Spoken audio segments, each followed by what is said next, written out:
primeira prateleira comporta 3 jogadores. Aquilo que a gente falava desde da live contra o Nacional. Os mais velhos, Rafinha, Luiz Gustavo e Lucas. Por conta do gramado sintético, do pouco tempo de intervalo entre o jogo do Nacional e de uma decisão quinta-feira muito importante. Esses 3 aí, eu não levava nem para o vestiário, mas é possível que o Zubeldia leve a tropa toda, mas esses 3 não começam jogando, né? Rafinha, Luiz Gustavo e Lucas. Aí a prateleira 2 são composta pelos titulares mais jovens, talvez, vou botar bem entre aspas, menos essenciais, bem entre aspas, tá? Mas mais desgastados, aqueles que vêm jogando muito em sequência, tipo Wellington, né? Tipo Alan Franco, o Caleri, né? Essa é a segunda prateleira. E acho que a dúvida do Zubeldia é se ele usa jogadores da segunda prateleira para enxertar o time misto ou faz quase como contra o jogo do Atlético Goianiense, troca mais gente, mais jogadores. Mas aí eu só vou te dar uma pista que eu também não tenho ainda palpável, mas é quase por exclusão. Se você vai tirar os 3 jogadores da primeira prateleira, se você vai tirar o Luiz Gustavo do time, você tem um problema tático, certo? E, aliás, se você vai tirar o Rafinha, você tem também um problema tático, porque o Rafinha faz um pouco de terceiro zagueiro, o Luiz Gustavo faz primeiro volante. Você não tem nem um substituto para o Rafinha igual, e muito menos para o Luiz Gustavo, já que o Lisiero teve aquele problema no quadril, depois a gente fala sobre os machucados. Então, assim, a minha impressão que sem Luiz Gustavo ou sem Rafinha muda o sistema. A minha impressão é que o São Paulo vai com linha de 3, por exclusão, linha de 3 zagueiros, simplesmente exclusão, mas não tem primeiro volante.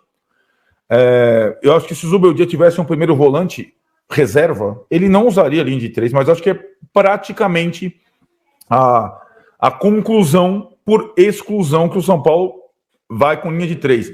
E aí, porque o Palmeiras tem jogado com linha de 3, verdade. Mas outra situação, o Murilo está suspenso.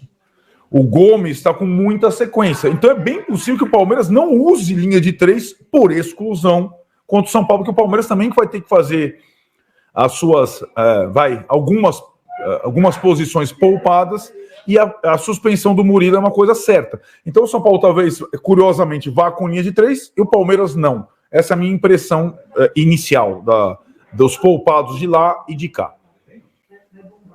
Nesse caso, até melhor para o Igor Vinícius jogar com uma linha de 3 do que o Rafinha, né? Pois é, mas aí... Seria importante, mas acho que talvez ele descanse. Fala. Esse é um bom ponto que você está trazendo. Agora, aí que tá.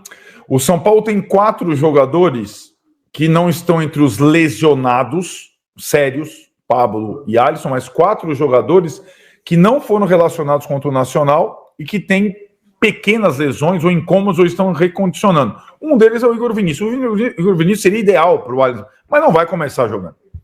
Né? Os 4 participaram do treino de sábado. O Igor Vinícius, o Galopo, eles já vinham treinando com a turma, e os 2 novos contundidos, o Eric e o Lisiero.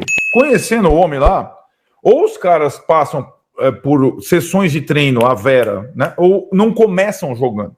Então eu acho que também por exclusão, o lateral do São Paulo, ou ala, dependendo do sistema, vai ser o Moreira e não o Igor Vinícius, certo?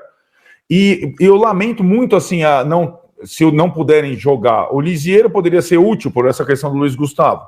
O Eric é um jogador que se dá muito bem no sintético. Não sei quem se lembra do Eric pelo Ceará, ganhando do Palmeiras com o comando do Orival. O Eric despontou para o futebol brasileiro nesse jogo, no Allianz Parque.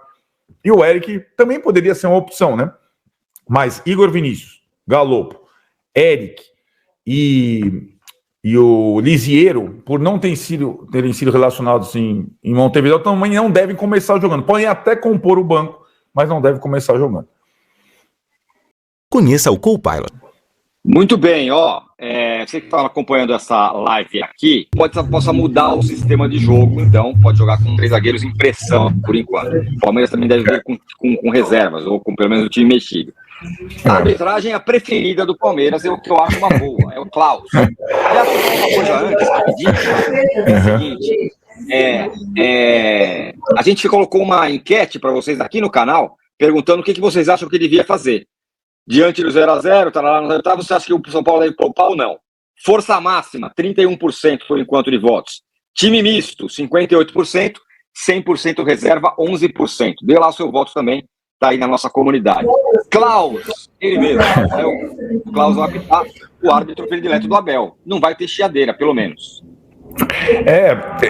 Então, exato. Acho que chiadeira, no caso do Palmeiras, talvez o Klaus seja o único árbitro daqueles do rol principal da arbitragem brasileira, né? Porque tem os FIFA, os que foram para a Copa, etc., os que apitam Libertadores Sul-Americana, que não tem restrições do Palmeiras.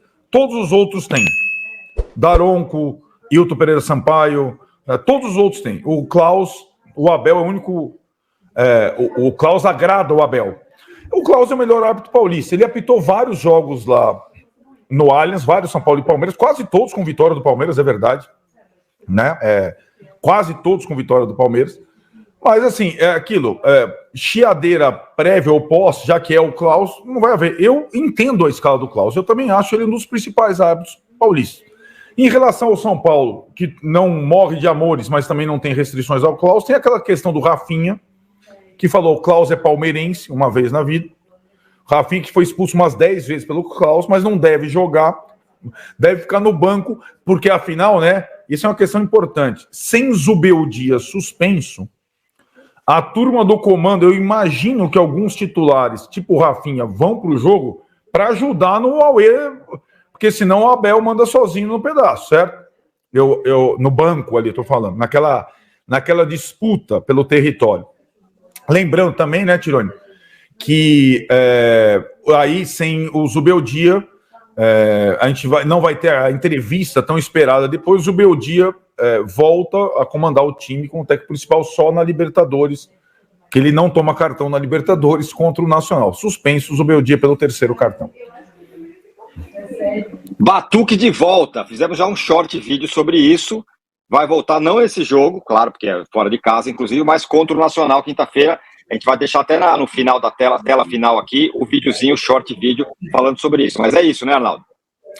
Isso, eu tive isso em primeira mão. Antes, o batuque que não acontecerá no Allianz Parque, porque aí a punição está com a Mancha Verde. O batuque da Mancha Verde, principal organizado do Palmeiras. A punição agora, quem começa a cumprir por conflitos no jogo com o Flamengo é a Mancha Verde por 1 mês. Então, o Palmeiras não terá sua principal organizada representada com instrumentos e faixas contra o São Paulo, contra o Botafogo na decisão da Libertadores, na quarta-feira, e mais no decorrer desses 30 dias. O São Paulo, a gente explicou no vídeo, tive essa informação em primeira mão, a Independente conseguiu, via Ministério Público, apelos lá, depois de cumprir punição em algumas partidas, uma liberação em regime de exceção para esse jogo da Libertadores, pelos trabalhos prestados em outras situações, pelo comportamento nos últimos anos, tal. Então, contra o Nacional, teremos a recepção ao time e a arquibancada a pleno vapor. Mas, a gente explica isso direitinho no vídeo, a punição continua valendo em outras competições. Por exemplo, dias depois o São Paulo enfrenta o Vitória no Morumbi e aí a punição retorna. E talvez ela dure ainda mais alguns mandos, 2 ou 3, mas contra o Nacional vai ter a torcida na sua plenitude. Isso é importante. Asterisco. Na terça-feira, a gente vai mostrar no Tricolaço, fazer grande cobertura, vai ter o sorteio da Copa do Brasil. E o São Paulo pode jogar como mandante ainda nesse período de punição. E aí, se não tiver a torcida na plenitude na Copa do Brasil, também vai fazer muita falta, certo? Não é só Libertadores, não, né? De repente, sei lá, o São Paulo pega, vai lá, algum clássico e manda o primeiro jogo, né? Tem tudo isso porque as quartas de final da Copa do Brasil, a primeira partida está prevista ainda para agosto, certo? Perfeitamente, então é isso, hein? Ficamos por aqui.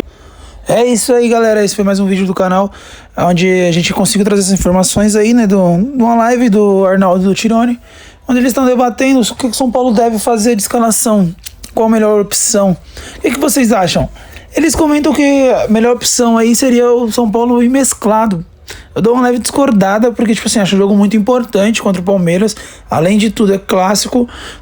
Bom, óbvio que tá valendo os 3 pontos, mas são 3 pontos muito importantes, porque bate de frente com o Palmeiras lá em cima.